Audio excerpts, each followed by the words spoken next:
Hi, my name is Olivia Sullivan, and I'm going to be reading a novel that I created. It's called Gasoline Rainbows, and I'm going to just probably read about 10-minute chunks of it, and I hope you all enjoy it. And I'm going to at some point probably put it on Amazon. I wrote this book probably like years ago, and I haven't really looked at it in probably a couple of years. So this is the first time I'll be kind of rediscovering it as I'm reading it for you all. And I'm just so happy you're all here with me today, and I hope you like it. And I guess I'll just get started now. So this is called Gasoline Rainbows. Before that night, everything was in black and white. I saw only black and white and all shades of gray between them. People would say red, and I would be able to know, or they would say light purple, and I could pick that out as well. I never knew what a real red or lavender was. Oh, thank you. Though only what the colorless world rendered to me in its own gray system. I never knew before that there is a cherry red, or the slightly more neon and orange red of a stop sign. There is maroonish red and blood red, bricks and stained glass, and dull and shiny, and all depths of it. It is infinity, the color wheel. But I never knew before that night. We all saw that way.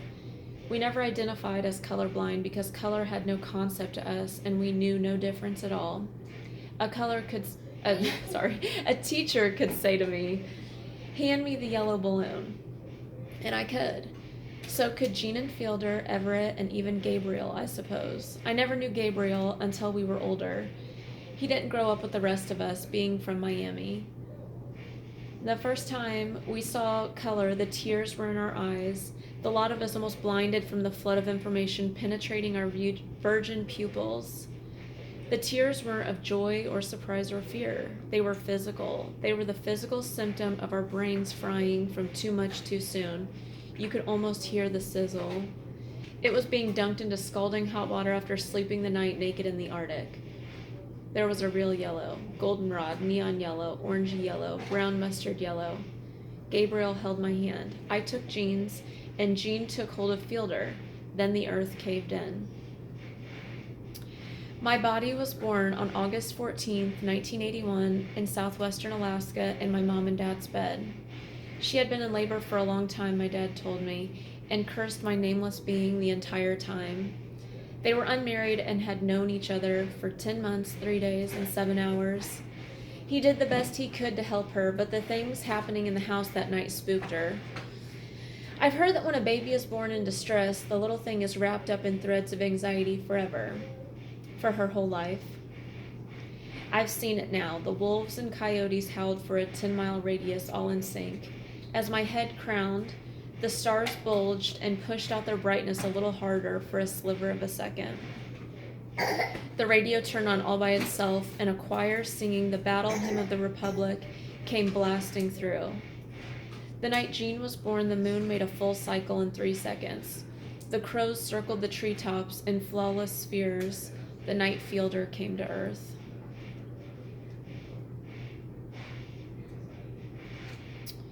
Okay. Then this chapter is from the perspective of Hazel. So the top says, Hazel. Uriel, okay, and then the story starts. Uriel sat on top of the washer with her new buddy. It shook, off kilter from having too many damn towels stuffed inside. Don't it feel good? She asked. Yeah. Should we do something else? He asked. I came in, having overheard.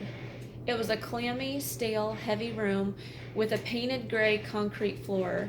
They both sat with their parkas zipped to their chins and their hands deep in their own pockets. Her parka was gray, his was light gray. He jumped to his feet. Hi, we weren't doing anything. Let's go to the living room. It's cold in hell in here. What are you making him sit in here for, Uriel? I asked her. This was just like her. I didn't make him do anything, did I, Gabriel? We were just hanging out. Jean and Fielder and Everett were in the living room when we went in. Everett had his boots propped up on the coffee table. I'll give you $1 to untie him for me. They're hurting, he said to Uriel. She came closer to him. I sat down. Gabriel sat down next to me so that every part of our thighs was touching. Jean shot me right through the chest with his eyeballs. It wasn't my choice, and I couldn't move, really. I was wedged in tight between Fielder and Gabriel. It wasn't Gabriel's fault all the way. He didn't know. He didn't really know how Jean felt. Uriel came still closer to Everett. And you gotta rub him, too, he said with a twinkle in his voice. She groaned. Forget it. Forget it, you jerk.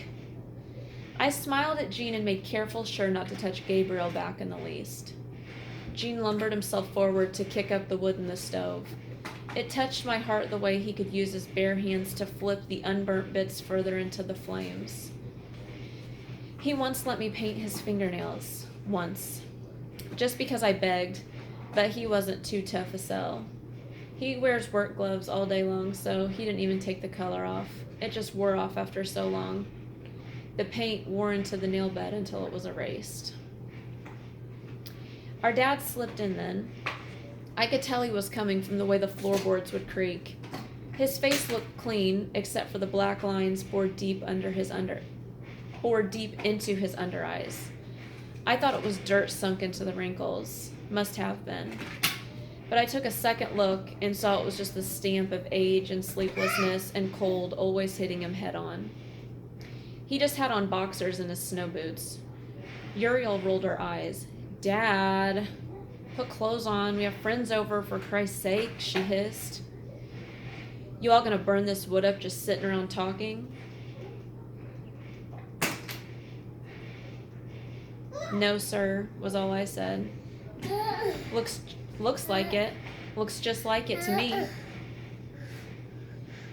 We were going over to my house, sir. Jean spoke up with a voice like splintered wood. Get your feet off my table, Dad said, and he idled up his unsteady finger toward Everett, who had already whipped his feet off and planted them properly side by side on the ground. We all stood up at the same time. All our coats were on and readily zipped and buttoned. It was the last out the door. Oh, I was the last out the door, so I could say bye to Dad. I waved a little, my other hand in Jean's bare paw. Dad stood there looking at the door and the sky behind it, interrupted by our dark figures, all of us filing out. Bye, Dad. And still he looked on, so I said it again. I said it a third time. Jean stood still for the moment, then tugged me barely to tell me it was time to leave. Outside there were 2 trucks parked side by side on the snowed-over gravel, one big and one little. Gabriel said I should go with him, and then if Fielder wanted to ride with us, he could too. Uriel and Everett were to go in Jean's car. What money bought you that truck? Was that crab money? Jean said, hands in his pockets. He stopped walking and turned square at Gabriel, who said nothing. Well, was it? Everett asked in earnest. Was that crab money from your daddy? Sure seems that way. Look, boy, you got nothing to be ashamed of letting your daddy buy you stuff like that. Just don't think we're gonna like you for it. Uriel thought it best to add, let him alone. I haven't done anything wrong, said Gabriel. No, you haven't. You're right about that. How long you been in town? Month? And Gabriel answered, about 2.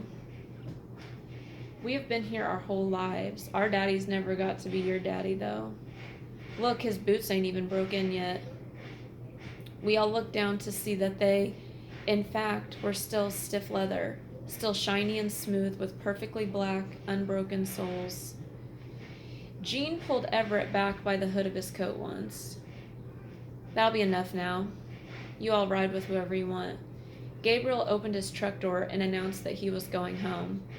Everett laughed. Oh, no, you're not. You aren't just going to take your ball and bat and go home because you can't play rough with the big kids. You're coming to Jean's. With that, he slid in the back seat of Gabriel's car and motioned for me to hop in. Up front, I could look over Gabriel's shoulder and see the other group. I could feel the heat of Uriel's anger even through the blue frost driveway. and painful frigidness we breathed in. I was afraid to look up, afraid to face it, but I did it. But I did it anyway. Her eyes were not on me. They were on Jean's right ear. She was gazing deeply at him, as if there was a tiny little cheeseburger in his ear and she hadn't eaten all day. I didn't do anything after that except look at my feet. I let her win because those are the games that make her happy. Winning these invisible little games is her joy, and I don't know how to let her be happy any other way.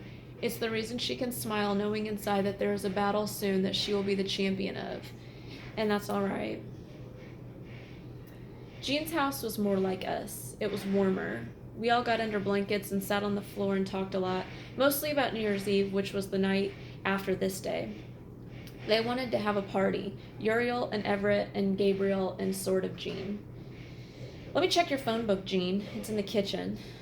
It's in the kitchen. I need to find Joey L and Amanda and Clark and all them. She was asking and telling all at once. I curled up tighter against myself under the thin fleece. It was Jean's when he was a baby. That's my baby blanket, you know, he said. You want it back? I asked him. His eyes danced over Gabriel's ashen skin. I want you to hold it. Hazel, you know you make it smell good. His eyes came on and shone on me like a big floodlight. It was bright, but I couldn't bear to look away. I couldn't look right down the center of the light, but I could look all around it, close enough though. We sat there shining on each other, and the seconds slid by. Where are the numbers? Fielder wanted to know. Where is Uriel? Gabriel asked and looked at each of us. His face was less ashen, more vacant and glazed. I stood to find her. God forbid she find the valuables. I went through the house.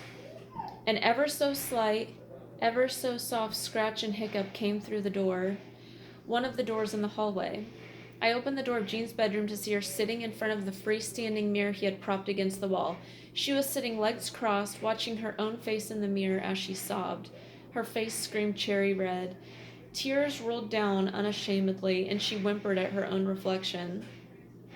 She looked up at me through the mirror, never turning her body.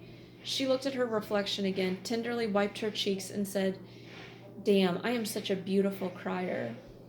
What's wrong? I sat down next to her and asked, What do you mean?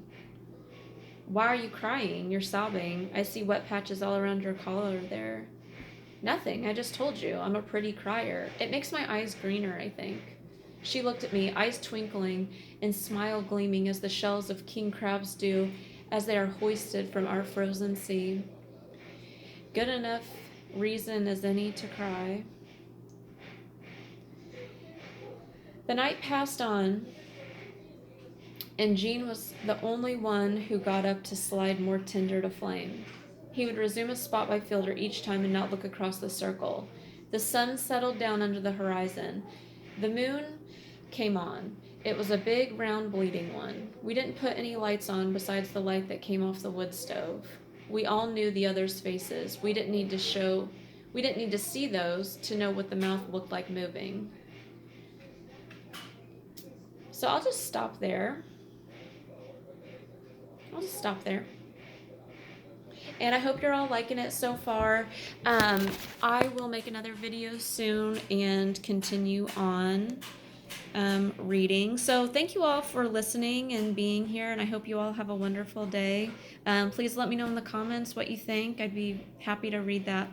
Okay, thanks. Bye.